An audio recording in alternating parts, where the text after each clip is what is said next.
yeah, we've decided to make this short and snappy, so we're going to dive straight into the technicalities of it. And what we're going to do, by popular demand, is show how you can achieve transparent data encryption in Standard Edition. Now, as I'm sure you're aware, transparent data encryption is a license extra on top of Enterprise Edition. So to achieve the same result in Standard Edition, we're talking huge cache savings here. After that, and we want to keep this short as well, by the way. We're not doing our normal hour long. We're hoping to do this in less than half an hour. And if we have time and interest, I thought we might want to talk a bit about key management after that, because one thing you do get with TDE that's a bit harder to simulate in Standard Edition is a way of handling wallets, of handling security via keys. So if we have time, talk a bit about that as well. Now, what we've got, if we move on, transparent data encryption. Now, the problem is, I think, clear. The problem is this. If I create a table space, right, so what I shall do is demonstrate the problem and then demonstrate the solution. Beginning with create table space, I've called it no encryption, and the data file. It's just a 1 megabyte data file. So create my table space. Then I'm going to create a table. So the table I shall create is create table emp in the table space I just created as select star from scott.emp. By the way, right now I'm logged on as a user JW. That doesn't matter at all. I'm just creating a little table in this table space. I'll force a write to disk and buffer cache to disk with a point. Now, the problem, anyone with access to the operating system, as I have right here, can then do something on these lines. I'm just going to use strings. If I run strings just to strip out the binary characters against that data file, and I'm working under Windows, doesn't matter what the operating system is, the same problem is there. Just string that, send it through the more filter, and look at that. There's the data in my emp table. We've got the fact that Mr. Miller is a clerk. Mr. Ford is an analyst. It's straight there. It's that easy to extract the data from the table. The table itself, of course, select star from emp. There we see Smith is a clerk, and there's that information. Smith, he's there somewhere. No, it's all just right there. No, we're not seeing the numeric field, the numeric columns, or the dates, because numbers and dates are encoded in all sorts of weird fashions. But the Oracle has published, the encoding algorithms. So if you have access to the operating system, you can extract the data bypassing all the security checks. Of course, it's not going to be quite that simple. You need to work out whether the table has been dropped, whether the rows have been deleted, there's stuff like that. But in principle, the security is basically non-existent. And virtually all environments nowadays require encryption of data at rest to prevent this sort of simple hack. So that's the problem. Now, advanced security option, if you've got the license on top of Enterprise Edition, solves that.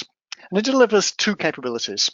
You can nominate individual columns, transparent column encryption, first introduced in release 10.1, if I remember correctly, and transparent table space encryption came along a couple of years later, where every object in the table space will be encrypted. So first transparent column encryption, then we had transparent table space encryption. And it's up to you which you use, and transparent table space encryption is the lazy way to do it. You don't use your brain, you just encrypt everything whether it needs to be encrypted or not. But whichever method you choose, it's implemented declaratively. The DBA does it. The DBA does it behind the back of the software. Developers, with a few exceptions, don't need to know anything about what's going on. The Standard Edition equivalent, this is an example of what we see so often with Standard Edition. You can get the same result, but you have to use your brain. You have to do a bit of work. And in our previous webinar on this topic, we talked about the financial savings, and they pay for quite a lot of work. What we can do is transparent column encryption. We're not going to get tablespace encryption, but I do intend to demonstrate transparent column encryption. So let's get into it. So that's the data. And we want to encrypt, I'm just going to encrypt the employee name column as an example of something one might want to do. So first off, I shall get rid of that table. Get rid of it. I'm going to create another table space so that we can see in that the data I put into this one, another table space, which I've called with encryption. And now I'm going to create my table. Well, here's the table creation statement. And previously, I just created it as select star from Scott.emp. Right. Variation here. I'm creating my table in that table space called with encryption as select empno. Okay. And we've got job, mgr, hire date, sal, com, and depth no. But in the middle, I've got this section here. What I'm doing here, we'll show the packages in a couple of minutes, so don't worry about the detail too much right now. Ask if you wish, but I may say hang on for another minute. But instead of copying in the ename column, I've got ename wrapped in UTL raw cast to raw. You'll see why in a second. And that itself is enclosed in a call to dbmscrypto.encrypt. And what this is actually doing is this function is going to encrypt ename. That's the encryption algorithm. The constant 4358, in fact, maps onto AES128. There are all sorts of options. And there's my encryption key. Very simple encryption key, just 16 digits. So my table then will include an encrypted version of ename with AES128, which we'll see in a second. So create it. There we go. Now, I'll make sure everything goes to disk with a checkpoint. John, is there any best practice with respect to the encryption key? Is there anything special I need to do there?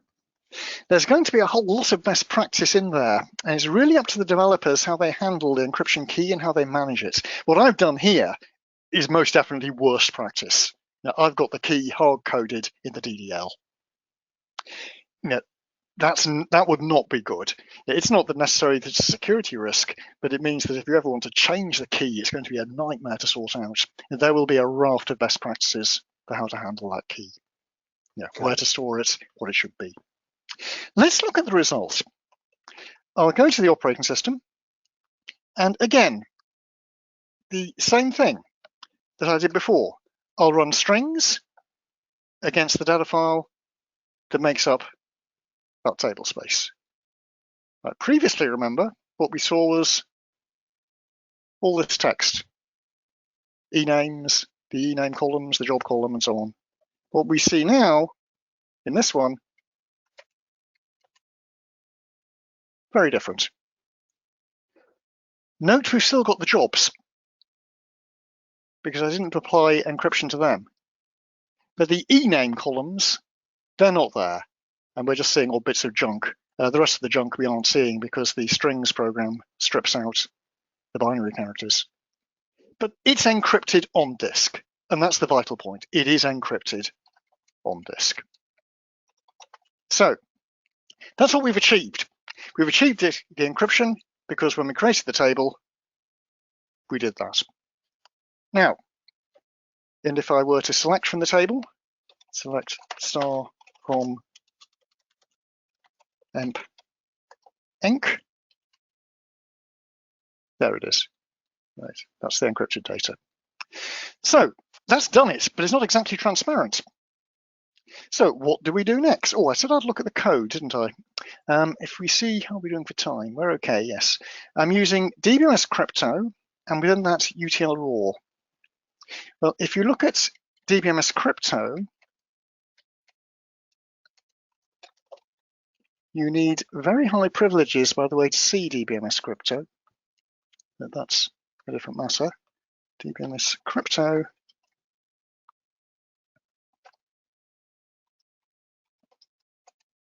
Right. It's a reasonably straightforward package, and I used, it's a bit overloaded. You've got a function to procedure, so it's slightly overloaded. I use the function, but dbus encrypt, note it returns a raw. SRC, the data you're going to encrypt must be a raw. TYP, that's the type of encryption. Then you have the key you're going to use. That's internal use only, forget that. So we see here that this version of the function can only use raw. We've got a procedure that can handle blobs. Right. We've got, yeah, but note, even there, we've got the key is still a raw. And that's why when I did my coding here, I had to cast my data to a raw. The same thing for the key. And that's, remember, that is, it's not immediately apparent, but that's the encryption type, which is AES 128. So that's what's going on. I'm generating that encrypting with a nominated algorithm with a key that I know. So how do we make this transparent? Well, first we need a view. So for transparent decryption, create or replace view emp. So the idea is this is transparent to the software. Your software is addressing scott.emp or whatever it is. Under the covers, there isn't a table called emp. There's a table called emp encrypted with encrypted data within it.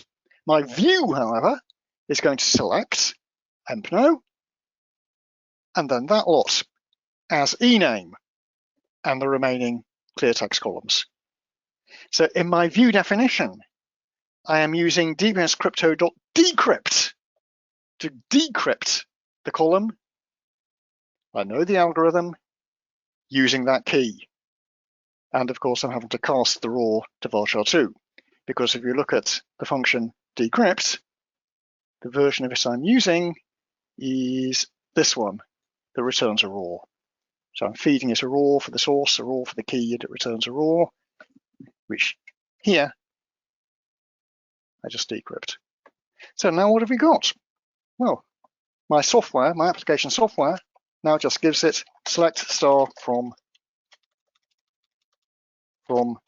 emp. And there we are, clear text. It's that straightforward. That's transparent decryption. So on disk and in the table, I've got the encrypted data. My end users, they have no idea what's going on. They see clear text, transparent decryption. Transparent encryption, well, that's all very well for getting data back, but how do I get data in? If I do an insert, I don't want to insert this sort of junk. I'd have to know the key for one thing. So what we do for that is we use, just as we did for our partitioning demo, we use a trigger. Create or replace trigger, enkey name, and it's an instead of trigger. So an end user tries to insert into this.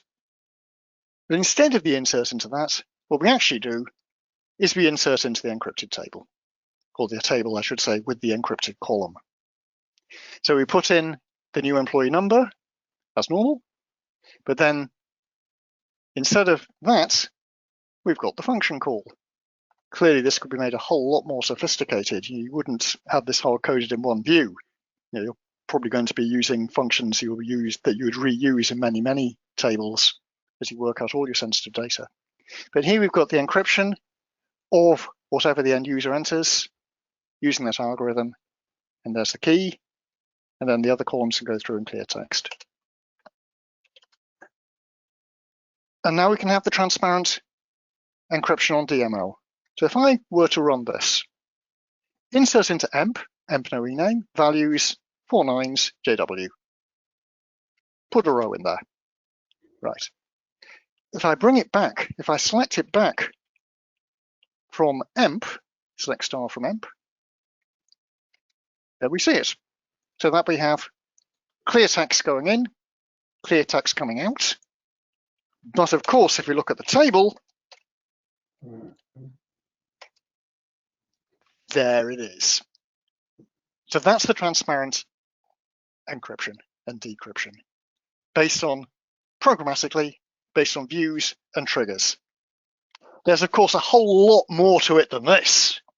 A whole lot more to it than this. You wouldn't want all that DDL embedded in your trigger and code definitions. You want proper functions protected with, I don't know, various ways, declarative access control, I suppose. But conceptually, this is TDE in standard edition. Now. So John, just a glimpse of perhaps there's more to it. Are you saying with privileges, we would revoke certain privileges from the base table, but yet we would grant privileges to the views? Absolutely.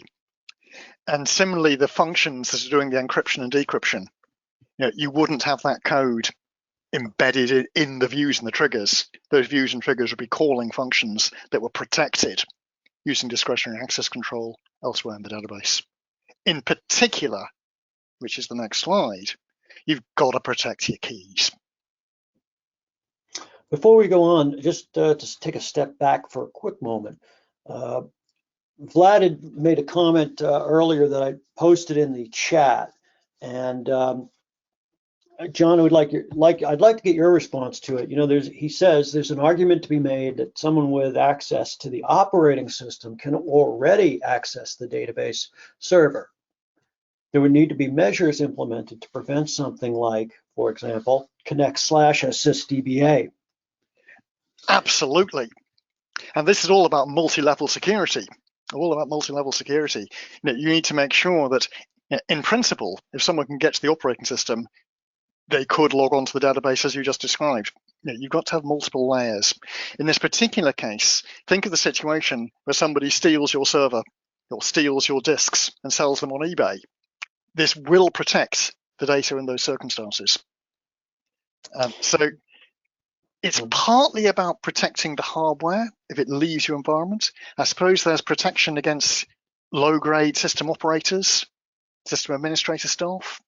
But it's only one part. It's only one part. And with all security, you need this multi-layered approach. And one layer that virtually everyone requires now is encryption of data at rest. With respect to connecting a sysdba, is it still required to have sysdba privilege in order to do that? The only way you can really get around that, obviously the data vault option can protect against sysdba access. And otherwise, in the Oracle environment, from release 12, we're not really supposed to enable sysdba at all, because we have the ability to use the roles such as sysbackup, sysdg, syskm. We've got much better separation of duties from release 12.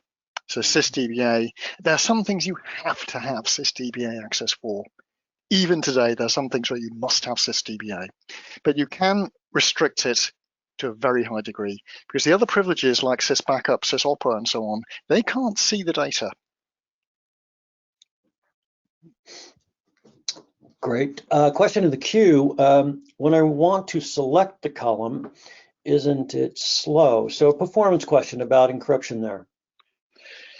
I would hope not.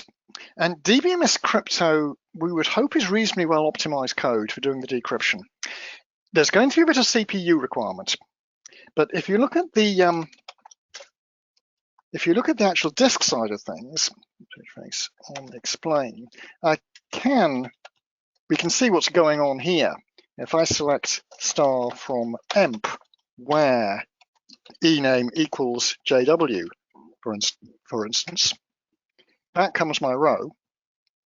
And we see here, of course, there's no indexing or anything.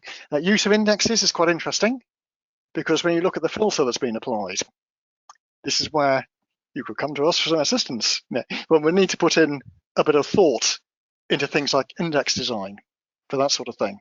But in principle, I would hope that the only performance hit would be a very small amount of extra CPU. And on most hardware, most environments, the encryption algorithm processing should be offloaded to firmware. So yes, there will be, I would say there will be a minuscule performance hit, but you're going to have to put some thought into things like indexing. So can you index that column? You certainly can. But to make the index usable, and look at that filter, it's going to be a bit more work than just creating an index on the column. It's going to have to be function-based. We're going to have to put some thought into this. That would be one option, or one could use virtual columns. It's going to require a bit of thought, basically, and similarly for constraints. Function-based index or virtual column, right? Okay, great, because there was a question on this in the queue, so great. Okay.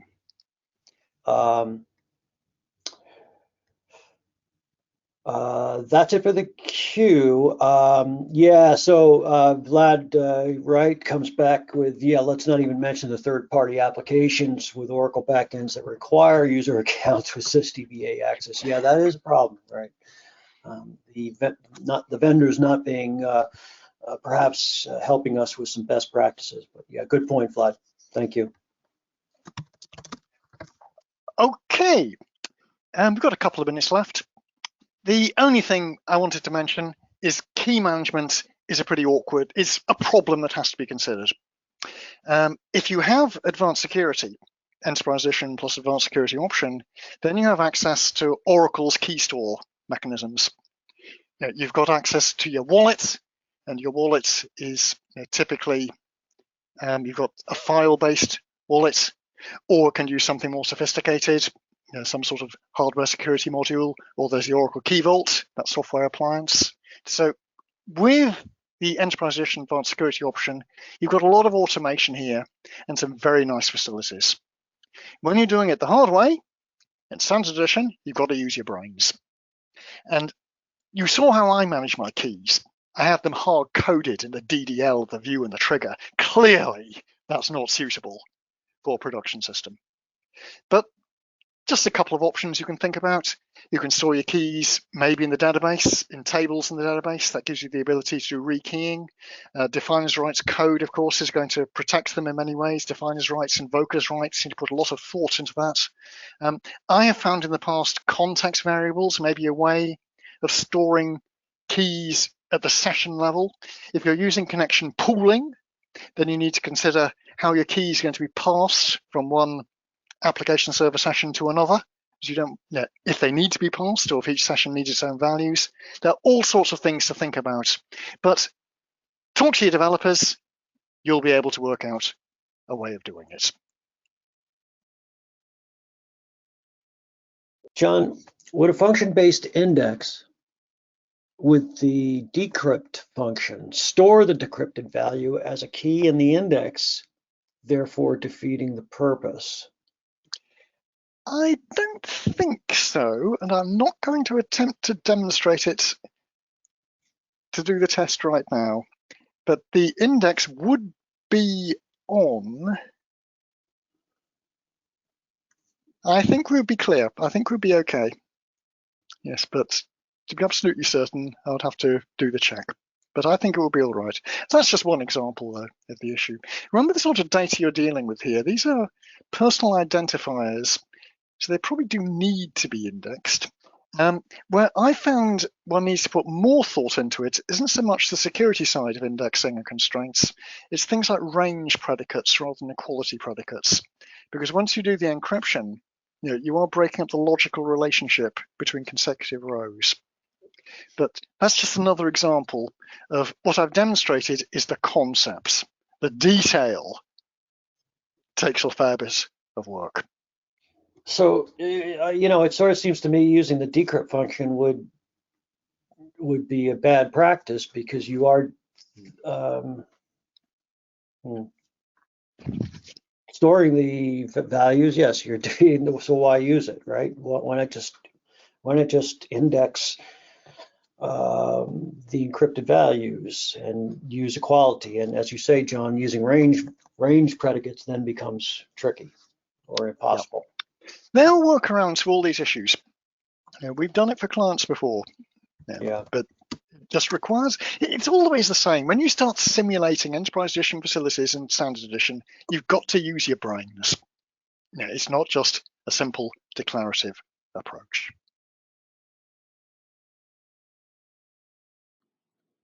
If you liked this video, please like it and subscribe to our channel.